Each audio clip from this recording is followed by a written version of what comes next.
बेला पर शिकल की धाम में आए तमाम श्रद्धालुओं को संबोधित करें जोरदार तालियों से। पीछे से जितने लोग खड़े जोरदार तालियों से सचिन पायलट का स्वागत। एक बार और जोरदार तालियों से। प्रवेश अग्रवाल कहीं हो तो मेरे पास आ जाएं। प्रवेश अग्रवाल। सब शांति बनाएंगे। परम आदरणीय आचार्य प्रमोद कृष्ण जी, परम आदरणीय मध्य प्रदेश के पूर्व मुख्यमंत्री और एक लंबे अरसे से राजनीति में संगठन में योगदान देने वाले, जिन्होंने बचपन से मुझे देखा है, आज हमारे साथ उपस्थित हैं आदरणीय दिग्विजय सिंह जी, मेरे बड़े भाई विभाकर शास्त्री साहब। इस कल की महोत्सव में, इस प्रांगण में, इस धरती पर मौजूद सभी शांति बनाए, सभी आदरणीय शांति बनाए संत महात्मागण, मैं सबसे पहले अपनी तरफ से और आप सबकी तरफ से आचार्य प्रमोद जी को बहुत बहुत बधाई देना चाहता हूं, शुभकामना देना चाहता हूं कि एक भव्य आयोजन आपने हर साल की तरह आज यहां पर किया है। कल की महोत्सव 5 दिन का ये कार्यक्रम, इसके शुभारंभ में हम सबको भाग लेने का अवसर मिला। ये हमारे लिए सौभाग्य की बात है। और जैसा विभाकर जी ने, आदरणीय दिग्विजय सिंह जी ने बोला, और जैसा भी हम सब ने मिलकर जो संदेश यहाँ से लिया, मैं उसको रेखांकित करना चाहता हूँ। साथियों, आदरणीय दोस्तों, नौजवान भाइयों, संतगण जो अलग अलग धामों से यहाँ पर प्रस्तुत हैं, यहाँ पर उपस्थित हुए हैं, आज हम सब लोगों ने जिस गीत को दोहराया है, जिस भावना से इस तिरंगे को अपने हाथों में लिया है, ये धाम उस भावना का प्रतीक है। यहाँ के लोग, यहाँ के भक्तजन, यहाँ के सेवादार, यहाँ की मिट्टी इस बात को उजागर करती है कि इतने बड़े मुल्क में, इतने बड़े देश में नाना प्रकार की विचारधाराएं हैं, धर्म हैं, पृष्ठभूमियां हैं, जाति हैं, गोत्र हैं, भाषाएं हैं, लेकिन अंततः हम सब इस भारतीयता में पिरोए हुए फूल की माला हैं। इसलिए आज यहां से हमें संकल्प लेना पड़ेगा, जैसा आदरणीय दिग्विजय सिंह जी ने कहा, कि हम, धर्म हमारा है। परमपिता परमेश्वर ने किस कोख में मुझे जन्म दिया मेरे हाथ में नहीं है। मैं धरती में किस मुल्क में पैदा होऊंगा, हिंदुस्तान के किस राज्य, किस प्रांत में पैदा होऊंगा, मैं हिंदू बनूंगा, मुस्लिम बनूंगा, स्त्री होऊंगा, पुरुष होऊंगा, मेरे हाथ की बात नहीं है। ये ऊपर वाला तय करता है। लेकिन जब एक इंसान होश संभालता है, जब हम अपने पैरों पर खड़े होते हैं, जब हम इस लायक बन जाएं कि हम बात कर सकते हैं, सोच विचार कर सकते हैं, तब मैं, मेरे कर्म, मेरी कार्यशैली, मेरी सोच, मेरी भाषा, मेरे काम करने का तरीका, मेरी प्रणाली, ये मेरे हाथ में है। इसका दोष, इसकी जिम्मेदारी मैं किसी और को नहीं दे सकता हूं। तो हम लोगों का दायित्व बनता है, ये भारतवर्ष की पवित्र मिट्टी में हमने जन्म लिया है। अलग अलग जाति, धर्म, बिरादरी, गोत्र, भाषा हम लोगों की हैं और मुझे गर्व है, फक्र है। लेकिन कहां कुरान में लिखा है, कहां गीता में लिखा है कि प्रभु परमेश्वर 2 होते हैं? ईसा मसीह भी एक थे, भगवान राम भी एक है, ऊपर वाला एक ही होता है। मजहब अलग है, भाषा अलग है, लेकिन वो शक्ति जिसने सृष्टि का निर्माण किया है,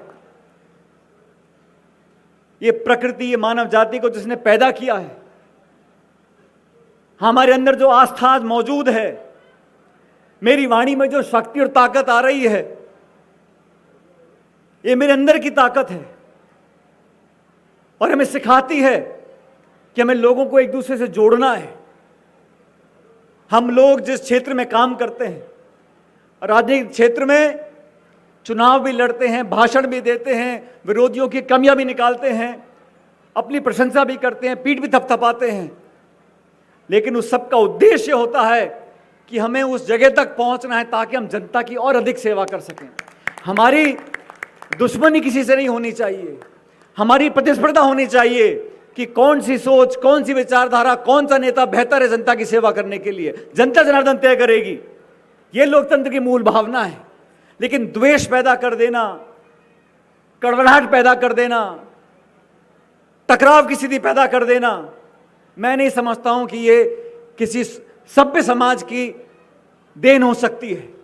इसलिए आचार्य प्रमोद कृष्णन जी, आपने यहां से जो संदेश देशभक्ति का दिया है, जो मानव जाति की एकता का दिया है, उस सब को हमें और व्यापक बनाना पड़ेगा।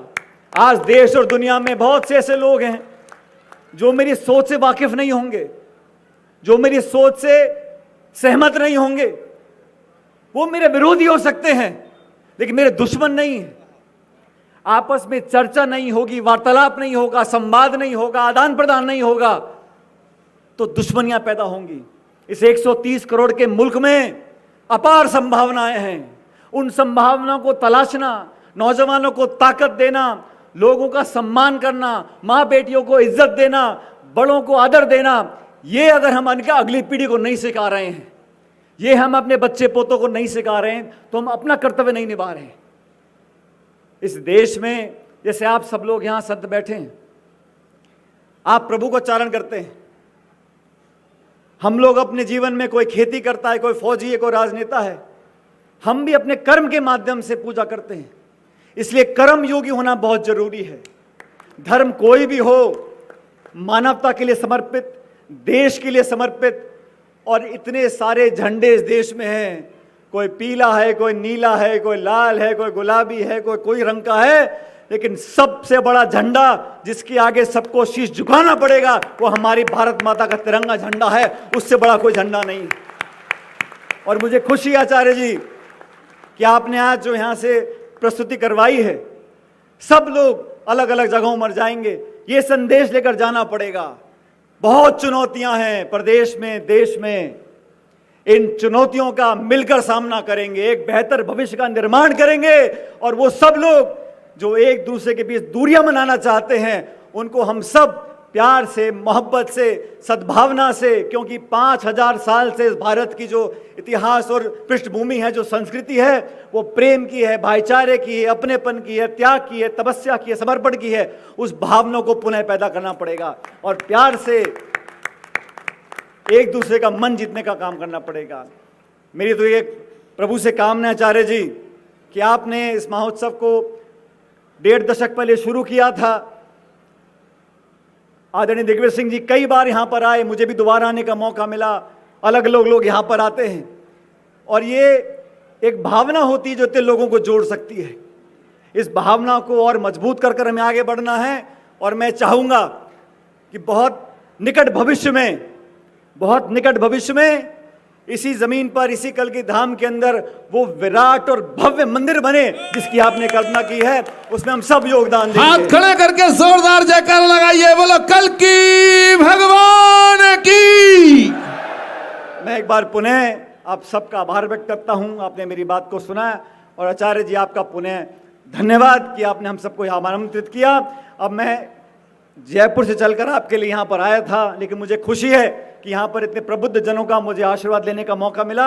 ईश्वर ने कहा और करा तो जरूर दोबारा आपके बीच में यहाँ पर आएंगे आपका आशीर्वाद देने के लिए। तब तक के लिए बहुत बहुत शुक्रिया। जय हिंद, राम राम साहब।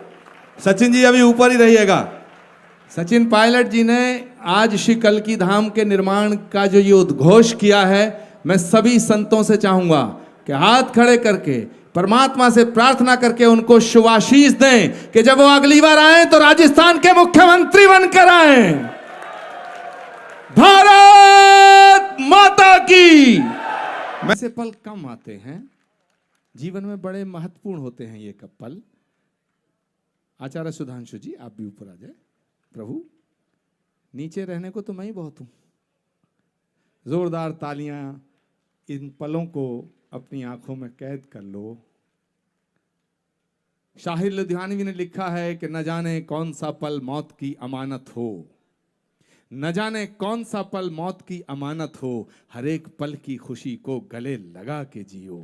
न मुंह छुपा के जियो, न सर झुका के जियो, गमों का दौर भी आए तो मुस्कुरा के जियो।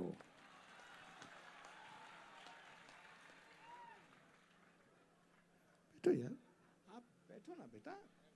अमित भारद्वाज जी बैठो। डॉक्टर मरगू त्यागी जी आप भी जाएं। सबको ऐसे पल बहुत कम आते हैं। जैसा मैंने पहले कहा, संतों की उपस्थिति हो, शिकल की महोत्सव का शुभारंभ हो, राष्ट्रभक्ति के तमाम रस में हम सब डूबे हुए हों, पवित्र मंच, पावन मंच, सचिन पायलट जी की उपस्थिति, दिग्विजय सिंह जी की उपस्थिति, लाल बहादुर शास्त्री जी के पोते, जिनका ईमानदारी और निष्ठा में सबसे उच्च स्थान है, उनके पौत्र यहाँ उपस्थित हों, विभाकर जी, सचिन पायलट जी को स्मृति चिन्ह भेंट किया जा रहा है। जोरदार तालियों से उनका स्वागत।